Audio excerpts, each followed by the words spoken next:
Good afternoon, everyone, and welcome to Conversations with Anglicans. My name is Ayanna James, and today I have the pleasure of speaking with Avenida Stewart, school social worker with the Ministry of Education. Ms. Stewart, welcome to Conversations with Anglicans. Thank you so much for having me. Thank you so much for the opportunity. Great. So we have a lot of things to talk about, but first I want to just get to know you a little bit. What parish you worship at, and what led you to the area of social work? When it comes to parish, sometimes I hesitate a little bit because sometimes citizens have the view that you must stick with on parish. I like to say that I'm a tithing member and of the Trinity Cathedral, but I do like to visit other parishes. I do like it. Yeah. When it comes to service, of course, church service, it would be to Trinity Cathedral, but I definitely like to visit other parishes and have that experience. In terms of joining social work, starting social work, I think that I began even before being trained formally. I always wanted to help. I was always involved. Somebody wanted something done. I can do it. I can try. And then at decision time to decide upon tertiary education, someone said, you ever thought about social work? And I was like, what? What is that? And then by the time you do your research, you realize, hey, this is definitely an area for me. Definitely. All right, cool. So with regard to the pandemic and with regard to church and so forth, how did that affect you? Again, because I enjoy church hopping, it really was fun for me because we had so many different parishes offering online church. So you had Facebook here, you had Zoom here. And if you miss a service, don't worry. In the night, you replay. It really was exciting. It's a bit more personal as well. A lot of persons think that because it's online, it's not personal. But when it is, you could just message and type, hey, what you going? What you doing? It really forced us as a church to become a bit more innovative in our church life, and in some areas a bit more structured as well. So it's been fun for me. Glad to hear that. Really, really glad to hear that. So, Ms. Stewart, we're going to jump straight into it. I saw you at the HTC SCA service, and I was really impressed with your presentation for the SCA students. So that's why we're going to talk today. One of the first things I want to find out from you is we would have had students that just sat the SCA exam. And of course, we have our standard 4s now going to standard 5 preparing. So what are some of the mental health concerns that SCA students may experience? Okay, thank you so much. As you're saying, you saw me at that activity, and as school social workers, we often do parenting and education, where we educate our parents towards the needs of their children and strengthen their capacity to support their children. So it's not just acknowledging the need, but now having the tools to satisfy those needs. So when you're asking about SCA and some of the mental challenges, we can start with anxiety. We see a lot of children experiencing anxiety, panic attacks, and this is a particular emotion that has to do with futuristic thinking. So that you are there thinking, what will happen after the exam? How will I be treated? What will other people think? Where will I go from there? My whole life, and all of these things you see an 11-year-old or 12-year-old trying to put together in their mind. And that, of course, creates a lot of panic attacks. So we see that happening with our standard 5s and even standard 4s as they prepare for the SCA transition. We see sometimes there's a lot of insomnia or hypersomnia.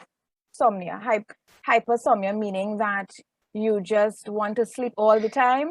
And of course, insomnia meaning that you can't sleep.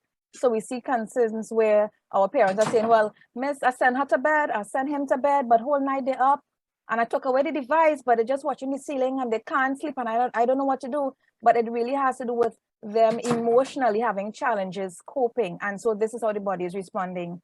And then, of course, the opposite of insomnia, the hyper, which is you're sleeping all the time. So a parent might say, but they went to bed early and they sleep whole night, but whole day they want to sleep in miss class. And Mrs. complaining and Sir is complaining. Yeah. And we also recognize that there's situations of self-harm where students have recognized that, you know what, I may not have the capacity to do this, and these persons around me have indicated that I must perform. These are their expectations, and in their way of expression, and they choose to hurt themselves. Self-harm could be anything from you observing your child has cuts on their arms, your child starting a lot of risky activity, risky sports that they didn't do before, but you realize that every time they come home, there's a bruise here, a tear here, some kind of cut, and they are having difficulty to explain to you where it came from. Yeah. We also see that from self-harm, some children graduate to suicide ideation.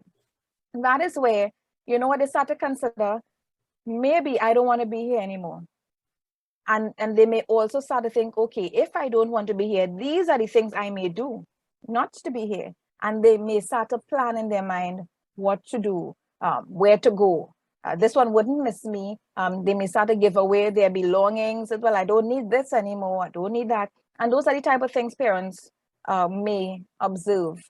And so when we observe that, the next question should be, what we're going to do. Yeah, what we're going to do. And, you know, I appreciate this. You know, hindsight is always 2020. That insomnia thing is something that I saw with my daughter a lot, but I just thought it was the hyperness from probably using the device. I didn't make the link to SEA, you know, so thanks for that, Ms. Stewart.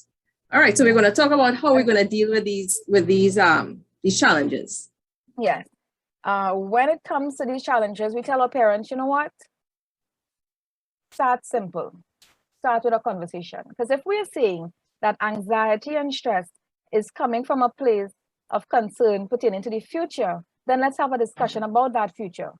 What are the things about the future has you concerned? Is it that I said something and you allow your child to just talk? A child may say, well, you know what? I heard that so-and-so school is not a good school.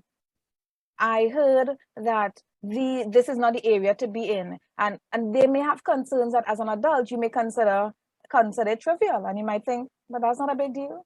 What is that? You know, but in starting the conversation, you are now able to hear what their concerns are. And now you can provide support to address those concerns rather than them having it innate and just it bubbling up and getting a little bigger. And because as the tension rises, as they get closer to SEA results, things start to get a bit anxious for them, or even before the exam, in preparation for the exam, anxiety rises. In that conversation, we're going to recognize the emotion. And when we say recognize the emotion, we are now helping our children to express themselves. Of course, we look at that as emotional intelligence, recognizing how I feel, why I felt like that. What can I do to alleviate that feeling? How can I express that to others that I am not feeling well? And when we look at emotional intelligence, it's simple conversations. I tell parents, you start with, how was your day today? Tell me something about your day that made you smile. Tell me something about your day that made you angry. And then you reverse roles and you say, well, for me, I didn't have such a good day. And by you reversing the role, your language and your choice of expression, you are now teaching them. Yeah? So we are allowing them to share their opinion, letting them know that their opinion and their emotions are valid. In addition to that, we are also sharing ours so that they may hear the language, and now they may alter their language because now they learn better how to express their concerns. Because they might say, well, the day was but by the time you say, my day was challenging, I felt stressed in my day, I was a bit annoyed during my day, I was a bit confused. So as the adult, you are now using the emotive language so that they now can mimic that. They are now learning, and we discuss that. You can discuss that with them. Yeah. What we look at as well is that as parents, we want to promote resiliency and coping. And when we say we promote that, we are now figuring out, how do we strengthen our child? Years back, long time, they would tell you, well, don't cry. What happened to you? You're big. You're not important. And while now, in hindsight, we may say that was a bit harsh, the parents of long ago had the intention of strengthening the capacity of their children. They thought it was going to give them that broad back and give them the ability to just fight through and be persistent. However, in hindsight, we realize that maybe it was a little counteractive. Yeah, but as it is, all parents have that desire. So now what we are promoting is ensuring that our parents are able to promote resiliency and coping in positive ways. And how do we do that? We start with giving them simple tasks that they can accomplish. So when we hear parents say, well, miss, I don't give them any chores, not in my house. I used to do chores, so they don't need to do any chores. You correct them. The purpose of chores, they learn responsibility. And then when they do it well, you praise them for it. So now they appreciate that. Self-esteem is growing. Self-concept is growing. So that we are now creating opportunities for our children to boost, for them to be boosted in their view, their self-view. And when we look at resiliency, the key of resiliency is ensuring that this individual is able to handle something and bounce back. That's what we're looking at. Right. And how can our child handle emotional stress? By us letting them know that, okay, I came home today, you had these things to do, and he didn't do it, and I'm annoyed. And as a parent, you're allowed to be annoyed. You're even allowed to raise your voice. That's it. That's again. I want to hear that one more time. The thing is, in resiliency, we do not want to create a situation that is abnormal. We are now saying that I'm going to create a home environment that is so perfect. But when they leave that front door, they are not able to cope. Because people don't talk to me like I don't miss this. And then they start to cry. Somebody raised their voice, you start to scream and cry. Somebody disagreed with you, you started to cry. When we look at resiliency, we are looking at creating opportunity within the home that our children can evolve and learn and grow. Yes. Yeah, and the thing of parenting, I tell persons, is that we are helping someone to be the adults that we want to work with in the future. So think about the adults that are in your workplace that you cannot stand, that you do not like to work with. They are not team members, they are not kind. And tell yourself, what could have been done in their youth for them to be different? And these are the type of parenting practices you are now going to impart upon your child. Yeah. And I think that's for resiliency and coping. I wouldn't want to give a list of things to do, but I really just want parents to understand it's about giving your child the opportunity to learn how to express themselves, the opportunity to experience difficult challenges, and then the team, being yourself and your child, can discover what methods can be used to work through that problem. And that's it. It's just giving them the opportunity to grow, acknowledging when they made a mistake, acknowledging when they did really well. And that's how we connect and form that bond and strengthen that parenting bond. Lovely. I love all those bits of advice. I really do appreciate that because, I mean, growing up, there really was not an avenue, well, I would say for myself, to really communicate how I felt. You know, it's, you know, if I felt distress or something like that, you know, it would always be like, don't cry for that, what you're crying for, you know, that kind of thing. And you had to squelch down your emotions. So, you know, I really love this new approach to, you know, dealing with, you know, challenges. And may I stick in there? Oh, sorry. I apologize. Oh, you go ahead. Go ahead. Stick in. As you said that, in my mind, I'm hearing that whole don't cry, don't behave like that. That was the type of training and the values that we placed on our young boys. And now we have a society of men who have difficulty expressing themselves. They have difficulty accepting rejection. There are challenges that they experience. And one might say, well, you're big now, you could learn that. But a lot of our experience would have dictated how we behave now as adults. So it means now for us, as this present generation, the same conversations you're going to have with your female are the same conversations you need to have with your males. And that is something I heed to, and a lot of our social workers recognize that importance. So we definitely deal with that. When we're having sessions, parenting sessions with regards to sexuality, both sides learn everything. So I am going to have discussions with my boys about menstruation and the menstrual cycle and sexual activity. Everything that they have a question about, I am going to answer. You know, and that is the type of communication we want to promote with our parents. Love that. So the SE exam, students had the SE exam, you know, couple months ago, right? And of course, upcoming is results. Now I remember just going to school and collecting my results. There was no preparation for the results. But I think, you know, we want to try new approaches, right, Ms. Stewart? So what I want is for you to walk through how parents and guardians can get ready for results. First thing I would say is maintain that relationship with parents and guardians, with the adults within the home. Maintain the communication. Of course, be on the same page. If as one parent you recognize that even leading up to the exam, before even the results, leading up to the exam, the other parent would pass and, so Auntie, why do you have on a book? Why your face not in a book? Why you want to go outside and play? No. Come with a book. If you see that there's a parent that is a bit more passionate, and you realize that this passion might be bordering on a little bit of you know, adding to anxiety for the child, then you need to have a conversation with the other parent. And we are not talking about correcting the parent in front of the child, not necessary. In the night, you all talking here now, notice it, you tell so and so that, and you weren't there, but she went and cry, or he went and cry, and for the rest of the day they didn't eat. For 2 days they were feeling sad. I saw them and they told me they were sad. And you are now able to advocate for your child with the other parent.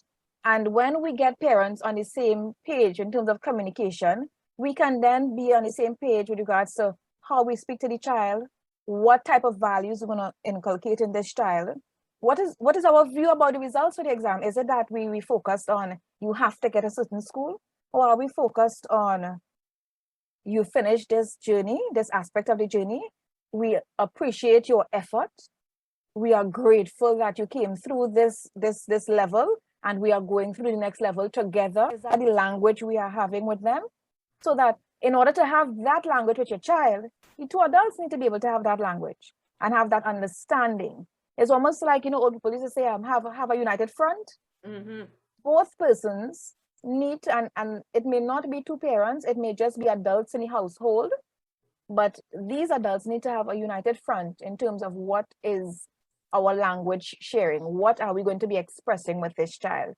And we recognize that when those things are strengthened, then it will be easy for the child to understand the communication. Yeah. It really has to do as well with understanding your child's capacity. As parents, as adults, we are almost certain of the profession for this child, what are going to be the hobbies of this child, who are going to be the child's friends, where they're going to live, who they're going to marry. We have a plan. And the reality is that is unrealistic.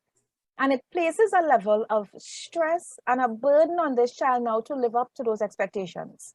So when it comes to the exams, I tell my teachers and my parents, have a discussion. Yeah. So that parents within themselves will know from within the household that, you know what? This is the capacity of so-and-so. So-and-so has been doing her best, doing his best, and we have been getting B's, or we've been getting C's. Maybe we need to consider different options for our child. You know, maybe they may not be an academic, but they're really good at art. They're really good at this, they craft and these things. And we are to decide what they are good at and take it from there. Yeah.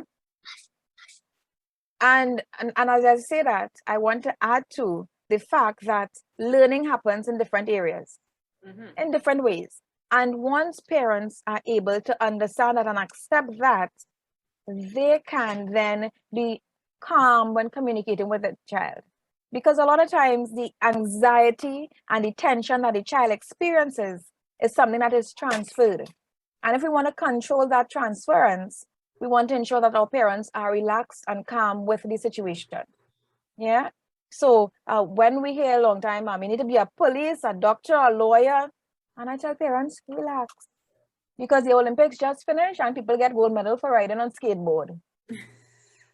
So you need to relax, take a chill pill, according to my children. Take a chill pill and relax. You would have asked, how do parents prepare themselves? And I'm saying three things: strengthen their bonds between themselves, understand the child's capacity and accept it for what it is, and not trying to pressure the child into becoming another person. Yeah. And the third thing is acknowledge that learning happens in different ways. So your child may not be an A student with academics, but this may be a child that kinesthetically is so tuned.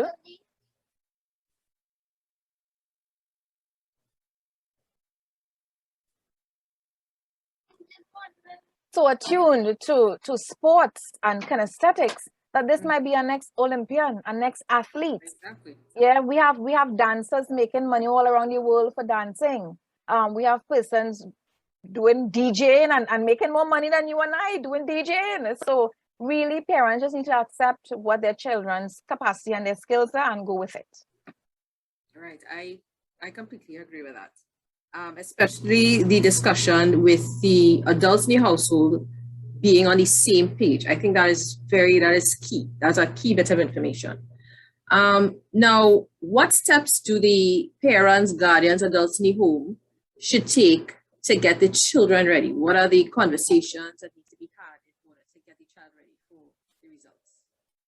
Yes, definitely a good question. And this is something that I would hope that our standard 4 parents are going to follow through it. Not just the standard 5s, but we want the standard 4s into the standard 5s because we want to start to build that foundation. So we are not just looking at the academic foundation being built. We want to ensure that the emotional foundation is built. Yeah. And the emotional capacity of the child is one that can carry through. So I'm saying, and when I say we're, I'm usually referring to school social workers. Yes. That's my family. Yeah. Yes. So as a school social worker, we generally tell parents, we promote self-love. Start to promote that with your child. Because the first thing of those anxiety and the panic attacks and things like that kind of slips in when you start to second guess your own capacity and your own ability. That's where that comes from. So if we are looking at having that foundation of love, we start with simple compliments. Hey, you look beautiful today. Hey, look, my handsome boy, babe, you're looking fresh. Yeah, man. And you find ways to compliment. Yeah. I tell my parents, understand the love language of your child. Sometimes people use the concept of love language only towards other adults, but children are humans too. Right. So once you learn the love language of your child, is it that they like gifts? Do they like service, words of affirmation, quality time? What is it that appeals to your child? And you start with that. You start building in their emotional bank. Yeah. So that they start to recognize when they look in the mirror, hey, I look kind of cute, right? I nice. And then as we start that with the physical, we start to put in the academic as well. You let them know. I spoke with Miss today, Miss said she's seeing improvement. Sir said that you didn't get all right today, but they saw the effort. Right. We are proud of you that you made the effort. I am satisfied that you have done all that you can do to prepare for the exam. And we will handle what comes together because I love you. I believe in you. You are my pride and joy. And you will continue to be my pride and joy throughout, before the exam, after the exam, during the exam. And you let them know that the exam is not an end all and be all.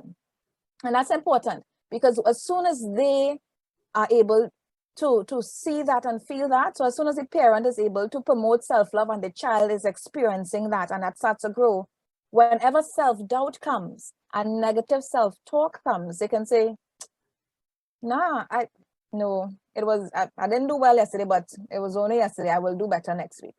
And they are able to catch back themselves rather than getting into that funk of, oh gosh, I didn't get all right. And I ain't get all right because I'm not smart, and I'm not smart, so I can't do the exam right. And I'll fail the exam, and then I go get to a bad school, and then I don't know how to go work, and I go live, and I go get put out. And you see the snowball effect. Yeah, boy. All of these negative thoughts and And you as a parent might say, well, Miss, I didn't tell her that, or I didn't tell him that.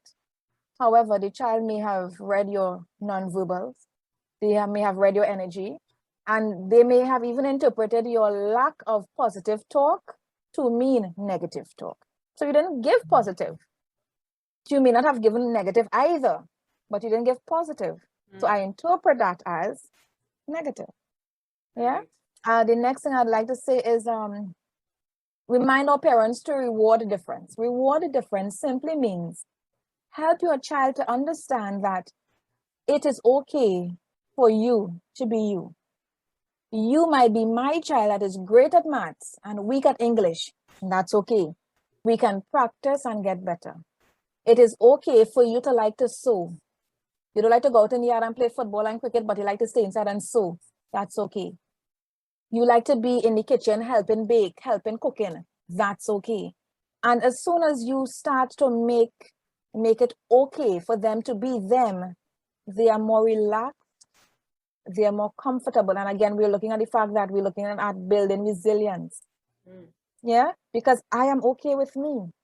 When we look at coping, we're saying that in this situation, if any negative self-talk came, I can now say, well, you know, when it happened the last time, this is what I did, this is what we did, mommy and I, daddy and I, this is what I did, and we came through it. So now I could come through this too. And that's how the coping comes. The fact that we can bounce back, we can learn. And so accepting the difference simply means allowing your child to be okay with themselves. Again, promoting self-love. Yeah, not trying to be the other person's child who gets A+. Because I tell parents, the truth is, you know what you have, take care of what you have, the blessing that you have received. Heavenly Father gave you that blessing. Take care of your blessing. Don't bother about other people, what in other people's house, what car they're driving, what their child looks like, how the child behaves. Focus on yours, build upon yours, and you will see positive flowers coming out of your garden. You water your garden. Make sure enough sunlight is coming to your garden. Ensure that you are talking to the plants in your garden and ensuring that you give positive affirmations. And these are the things you're going to do with your garden. This flower that you have that's expecting SCA results, you are preparing them. We also tell persons to encourage a child's interests. And of course, that goes into accepting the difference. They're so linked. I also tell parents that in the preparation for SCA results, have the discussion. Put it to the front because it's in everybody's mind. So, which schools would you like to go to? How come you want to go to those schools? What have you heard about this school? What do you know about this school? And you start a discussion because a child might say, well, I like this school because it have a tie, and I want to go to school because it have a tie. And for them, the highlight of this selection is a tie. But then you might have the discussion and say, well, you know, yes, the school has a tie, but as you get older, you could choose to wear a tie all the time as an adult. You don't have to go to school because it's a tie. And you start to discuss the other things to them, the other variables. You discuss what the school offers. Some schools have a strong sports program. Some schools have a strong music program. So in the discussion to prepare them for results, we are now focused on what the different schools can give to us and what can we give to these schools. And that's how it's so linked to self-love, because now I am learning that it doesn't matter which institution I go to, I will excel because the teachers are there, the learning environment is there, and my drive is there. Because remember, we've been building in this emotional bank. And as we build in this emotional bank, it allows our children to understand that it really doesn't matter where you go. It matters what you do when you get there. Yeah? And as soon as we repeat those discussions, repeat, and we discuss the different possibilities. So you can go this school, but you could also go this school. And you might have the same opportunity in this school. So it's a matter of them understanding that it is not the school that is relevant, but more so their ability and their input into their academic experience. Wow, Ms. Stewart, I really do appreciate that. And I love the point where you say about rewarding differences because, I would be guilty. I did admit at one point in time, I say, why I can't be like so and so? That person always answering questions in class, but you're not doing it. I'm not hearing you answer any questions and you know the answer. I did say that, and my child told me she was very expressive. So, of course, that's not something I did again. So I really do appreciate that.